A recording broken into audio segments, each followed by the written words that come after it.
Hi అండి. Holidays time Sankranti స్పెషల్గా మనం 4 రకాల పిండి వంటలు చూద్దాం. 1 బూందీ లడ్డు, 2 మైసూర్ పాకు, 3 జొన్న పిండి కలిపిన సన్నకారాలు, తర్వాత మినప్పప్పు పెసరపప్పుతో చేసిన జంతికలు. మరి మొదట బూందీ లడ్డు ఎలా చేయాలో చూద్దాం. ఇక్కడ మెజర్మెంట్ కప్ ఫుల్ కప్తో తీసుకున్న 3 కప్పుల శనగపిండి జల్లించి పక్కన పెట్టుకుందాం. ఇప్పుడు పాకానికి ఒక పెద్ద గిన్నె తీసుకొని 3 కప్పుల శనగపిండికి 3 కప్పుల చక్కెర తీసుకొని 1.5 కప్పు నీళ్లు పోసి మనము పాకం చేసుకుందాం. ఇది మీడియం ఫ్లేమ్లో 7 లేదా 8 నిమిషాలు ఉడికిస్తే చూడండి, మనకు ఇలా వేలుతో పట్టుకుంటే తీగలాగా రావాలి, అంతే. అది లేత తీగ పాకం. ఇప్పుడు స్టవ్ బంద్ చేసేసి దీంట్లో 1/2 టీ స్పూన్ ఇలాచీ పౌడర్ వేసి, మీకు ఇష్టమైతే ఇక్కడే పచ్చకర్పూరం కూడా కొంచెం వేసి పక్కన పెట్టుకోండి. ఇప్పుడు బూందీ చేసుకుందాం. మనం జల్లించి పెట్టుకున్న శనగపిండిలో కొద్దిగా నీళ్లు పోస్తూ చిటికెడు ఉప్పు వేసి పిండి కన్సిస్టెన్సీ ఈ విధంగా వచ్చే విధంగా కలుపుకోవాలి. ఇప్పుడు డీప్ ఫ్రైకి సరిపడా బాండ్లీలో మనము ఆయిల్ వేడి చేసుకున్నాం. ఓ పక్కన టిష్యూ వేసిన బౌల్ పెట్టుకుందాం బూందీ వేయడానికి. ఆయిల్ బాగా కాగిన వెంటనే, కాగితేనే వేయండి. ఇలా మనము బూందీని వేసుకోవాలి. అయితే పిండి కలిపిన వెంటనే వేస్తే రౌండ్గా వస్తుంది. నేను ఒక 10 మినిట్స్ ఆగాక వేసాను, అందువల్ల ఇలా తీగలాగా వస్తుంది. ఈ మిస్టేక్ మీరు చేయకుండా చూసుకోండి, అంతే. మనకు బూందీ మాత్రం క్రంచీగా కాకుండా మెత్తగానే తీసేసుకోవాలి లడ్డుకు కాబట్టి. అయితే ప్రతి వాయి మనం వేసుకునే ముందు ఇలా జల్లిగరిటను మాత్రం టిష్యూ పేపర్తో కానీ లేదంటే వేలుతో కానీ మనం శుభ్రం చేసే వేసుకుంటే బూందీ బాగా కారుతుంది కిందికి, అంతే. ఈ టిప్స్ మీరు తప్పకుండా పాటించండి.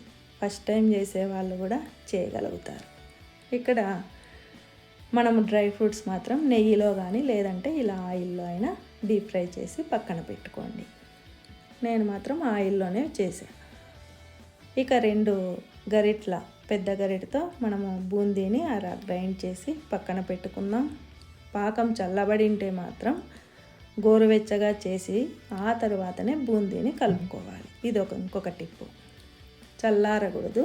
గోరువెచ్చగా ఉన్న పాకంలో మనం చేసుకున్న బూందీని ఇలా బాగా కలిపి డ్రై ఫ్రూట్స్, తర్వాత గ్రైండ్ చేసిన బూందీ పొడిని, ఇప్పుడు 2 లేదా 3 టీ స్పూన్ల నెయ్యిని వేసి బాగా కలిపి ఒక 5 లేదా 10 నిమిషాలు పక్కన పెట్టాలి.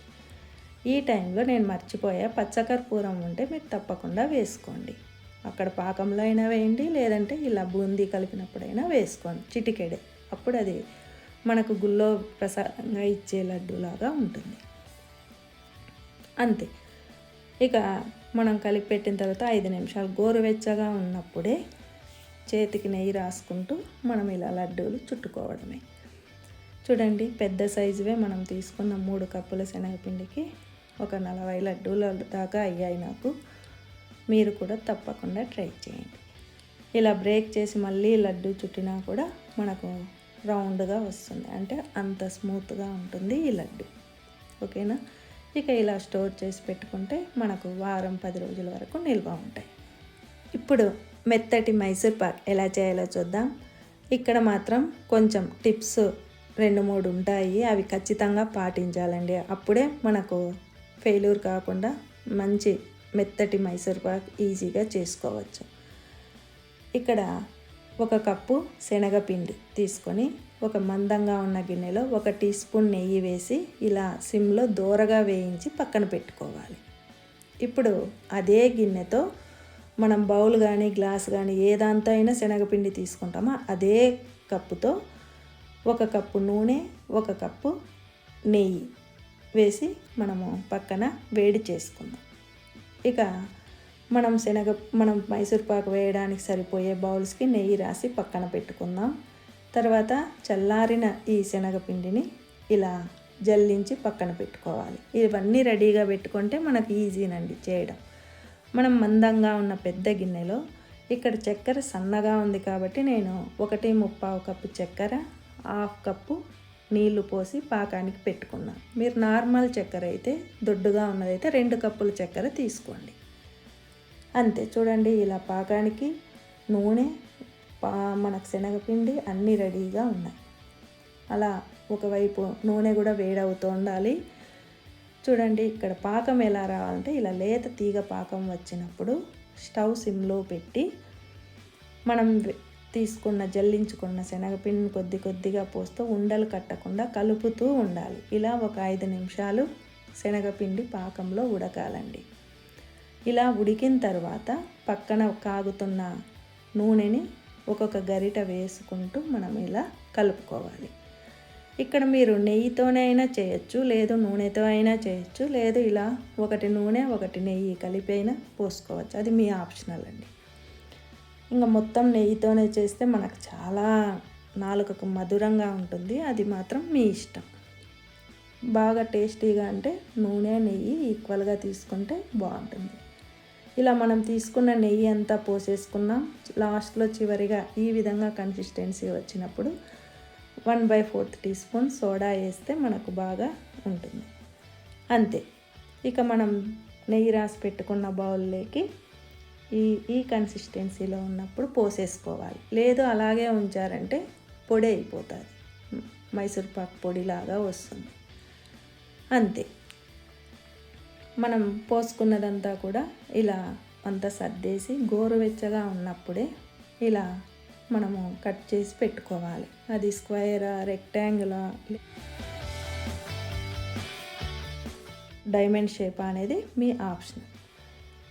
చూడండి, చల్లారాక ఒక 2-3 గంటలు మనం అలా పక్కన పెట్టేసామంటే బాగా చల్లారుతుంది.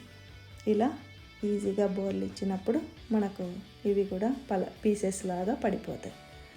చూడండి, మనం తీసుకున్న కేవలం 1 కప్పు శనగపిండికి 1.5 కిలో మైసూర్ పాక్ వరకు వచ్చింది. అయితే కొంచెం ఫాస్ట్గా చేయాలి. ఇప్పుడు జొన్న పిండి కలిపిన సన్నకార ఎలా చేయాలో చూద్దాం. ఇక్కడ మాత్రం నేను పచ్చిమిర్చి వాడాను. మీరు పచ్చిమిర్చి ప్లేస్లో ఎండు కారం పొడి అయినా వేసుకోండి. అలాంటి వాళ్ళకి ఈ ప్రాసెస్ అవసరం ఉండదు, కానీ పచ్చిమిర్చితో మంచి ఫ్లేవర్ ఉంటుంది, అల్లం పచ్చిమిర్చి ఫ్లేవర్. ఇక్కడ 8 పచ్చిమిర్చి, అల్లం ముక్కలు చిన్నవి ఒక 5-6 చిన్న అల్లం ముక్కలు, 1 టీ స్పూన్ వాము, 2 టీ గ్లాసులు నీళ్లు పోసి కొద్ది కొద్దిగా అలా గ్రైండ్ చేసుకొని తప్పకుండా ఫిల్టర్ చేసే పక్కన పెట్టుకోవాలి. అర్థమైంది కదా? ఇలా మనం ఫిల్టర్ చేసుకున్న వాటర్ని రెడీగా పక్కన పెట్టుకుందాం. దీనికంతా ఒక 2 టీ గ్లాసుల నీళ్లు పట్టాయి. ఇప్పుడు మెజర్మెంట్ కప్తో అన్ని కొలత చెప్తున్నా. ఫుల్ కప్ ఉంటుంది కదా, దాంతో 2 కప్పుల శనగపిండి, 1 కప్పు బియ్యపిండి, 1/2 కప్పు జొన్న పిండి. అది రేషియో 2:1:1. అంతే. ఇక 1 టీ స్పూన్ ఉప్పు, చిటికెడు పసుపు వేసి మనము ఉప్పు అంతా ఇప్పుడే సరిపడినంత కలుపుకొని, ఇక్కడ బాగా వేడిగా ఉన్న నేను నూనె వేసాను 2 టీ స్పూన్లు. మీరు దాని ప్లేస్లో నెయ్యి కానీ బటర్ కానీ వేసుకోవచ్చు. అలా అంతా కలిపి ఉండగడితే మనకు ముద్దలాగా వస్తే పర్ఫెక్ట్గా సరిపోతుంది పిండి. ఇప్పుడు ఆ పిండిలో మనము ఆల్రెడీ ఫిల్టర్ చేసి పెట్టుకున్నాం ఆ నీళ్లు పోసి, మనకు అవసరమైతే నార్మల్ వాటర్ కూడా వేసుకొని పిండి కన్సిస్టెన్సీ ఆ విధంగా వచ్చే విధంగా కలిపి పక్కన పెట్టుకుందాం. ఇక్కడ మీరు మురుకుల గొట్టానికి ఇలా స్టీల్దైనా వాడండి, కొంచెం ఆయిల్ రాసి ఇలా సన్నగా ఒత్తుకోవచ్చు.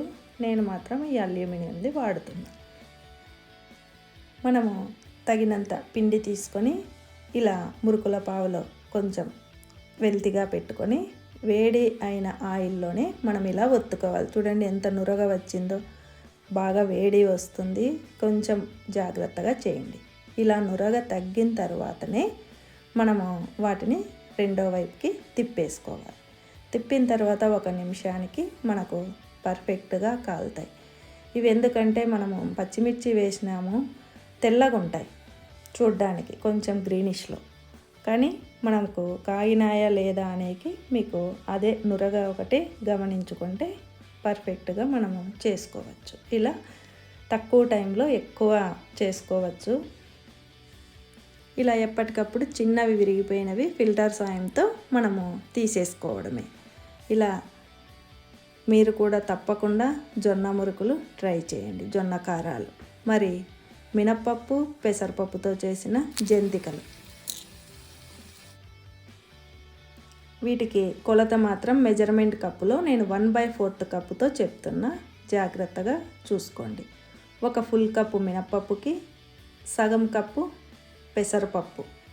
ఇక్కడ మినప్పప్పు కొంచెం వేగాక మనము పెసరపప్పు కూడా వేసి 2 డ్రై రోస్ట్ చేసుకోవాలి.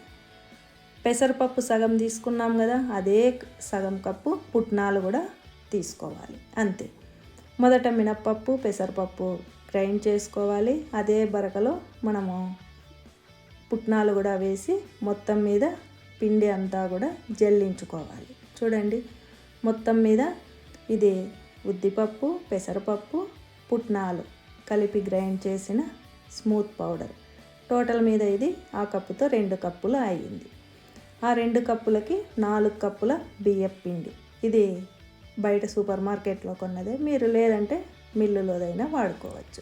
ఇప్పుడు మనము పిండి అంతా ఒకసారి బాగా మిక్స్ చేసి దీంట్లోకి 1 టీ స్పూన్ ఉప్పు, 1 టీ స్పూన్ కారము, 3/4 టీ స్పూన్ వాము పొడి వేసుకున్నాం. ఇక్కడ 1 టీ స్పూన్ తెల్లవి లేదా నల్ల నువ్వులు కూడా వేసుకోండి. నేను మళ్ళీ వేసిన ఉప్పును కూడా కలిపి మొదట్లోనే చెప్పేశాను. టోటల్ మీద ఇప్పుడు అవసరమైతే సాల్ట్ కారము కలుపుకోండి. తర్వాత చిటికెడు పసుపు, 1 టీ స్పూన్ నెయ్యి, 1 టీ స్పూన్ బటర్ వేసి బాగా పిండికి పట్టించాలి. పిండి ఇలా ముద్దగా వస్తే పర్ఫెక్ట్గా సరిపోయినట్టు. అంతే. కొద్దిగా చల్లని నీళ్ళే పోసుకుంటూ మనం పిండి ఆ విధంగా కలుపుకోవాలి. ఇక్కడ కలపడం క్లిప్ మిస్ అయింది, కొంచెం ఇగ్నోర్ చేయండి, ఓకేనా. ఇంకా మనము ఇలా 3 రంధ్రాలున్న ప్లేట్ తీసుకొని లోపల వైపు తర్వాత పైన పెట్టేదానికి కూడా ఆయిల్ రాసి పక్కన పెట్టుకుందాం. అయితే ఈజీగా ఒత్తుకోవడానికి ఇది మంచి టిప్ అండి. ప్లాట్ఫామ్ మీద కానీ లేదా చపాతీ పీట మీద కానీ ఇలా తడి కాటన్ క్లాత్ మీద మీరు ఒత్తుకొని బాగా కాగిన నూనెలో ఇలా వేసుకుంటే ఈజీగా ఒక్కరే చేయొచ్చు. డైరెక్ట్ ఆయిల్లో అయినా ఒత్తచ్చు, కానీ అలా క్లాత్ మీద వేసుకుంటే మీకు చేతికి ఆయిల్ రాదు, మనకు ఈజీగా ఉంటుంది. అంతే. ఇలా నురగ తగ్గిన తర్వాతనే రెండో వైపుకి తిప్పేసి 1 నిమిషం తర్వాత మనము తీసేసుకోవడమే. చూడండి, ఒక్కరే సులభంగా చేయొచ్చు. ఇలా మనము ఇప్పుడు జొన్న కారాలు, ఈ మినప్పప్పు జంతికలు ఒకే రోజు చేసినవే అన్నీ మనం రెడీగా పెట్టుకున్నామంటే పిండి కానీ ఇక మిగిలినవన్నీ ఆయిల్ ఇవంతా కూడా ఒకేసారి వేడి చేసుకొని మనం 2 రకాల మురుకులు ఒకే రోజే చేయొచ్చు. నేను అలా చేసినవే మీకు చూపిస్తున్నా. ఇక ఆ తర్వాత చల్లారాక ఇలా బాక్సెస్లో స్టోర్ చేసుకోవడమే. ఇవి 2 వారాల వరకు బాగా ఫ్రెష్గా ఉంటాయి. పిల్లలకు హాస్టల్స్కి పంపే వాళ్ళకు ఇంకా బాగా ఉంటాయి, ఓకేనా. Thanks for watching. Please like, share and subscribe. Bye.